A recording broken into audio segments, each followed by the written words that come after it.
Late last night, it was announced that Klaus Schwab, the Eat the Bugs, Own Nothing, Be Happy head of the World Economic Forum, has decided to step down. The 86-year-old Schwab is the founder and executive chairman of the World Economic Forum, an organisation that is accused of meddling in democracies for the purpose of creating a globalist dystopia. What we are very proud of now is the young generation, like Prime Minister Trudeau, President of Argentina and so on, so that we penetrate the cabinets. I know that half of this cabinet, or even more half of this cabinet, are for our actually young global leaders of the World Economic Forum. Gee, I wonder why people raise the accusation of foreign interference. Take Australia's digital identity as the example. You don't think our politicians came up with that policy on their own, do you? It was conceived at the World Economic Forum conference in 2015 in collaboration with Accenture.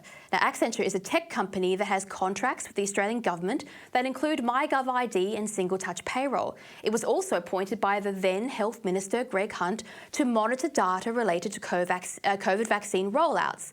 The World Economic Forum's Digital Transformation Initiative is about combining public data and private industry to unlock new levels of prosperity. Not for you, for business and for the government. This means collecting private data from citizens and centralising it and then on-selling it to the commercial market. Now, commercialisation of your private data is the end goal of digital ID. A 2017 World Economic video claimed that the Digital Identity Project and the digital transformation would unlock about $100 trillion globally over 10 years. Now that is a lot of money. Not for you, for them. Which countries have introduced digital ID since then, or are about to introduce it? So far, 37 countries have implemented digital ID.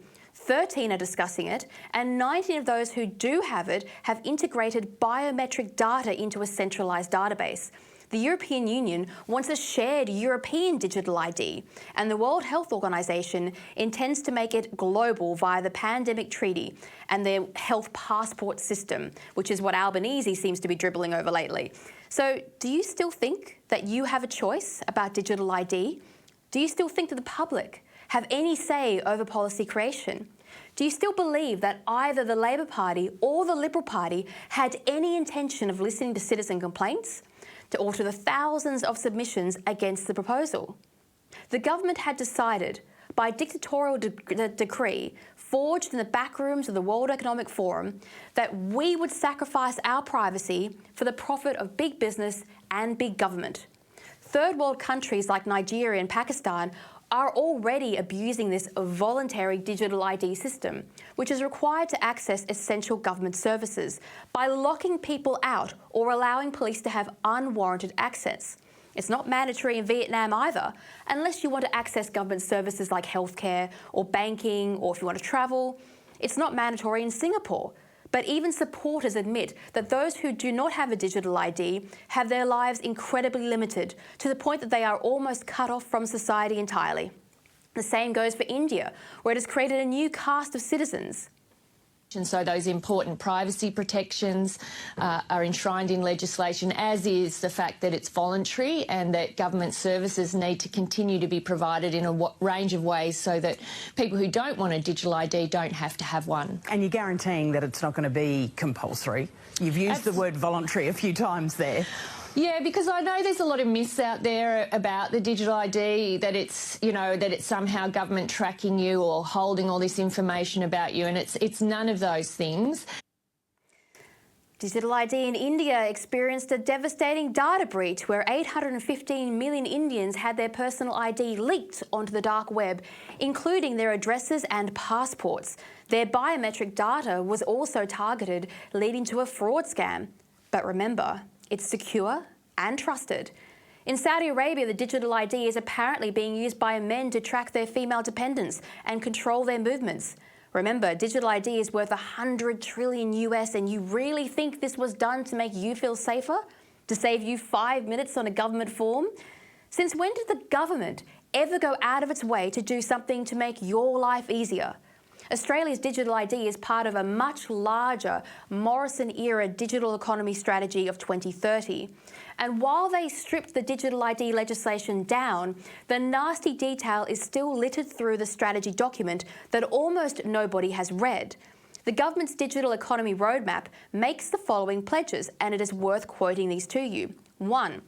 We will be succeeding when the significant majority of Australians over 19 are registered for MyGovID or other trusted digital identity.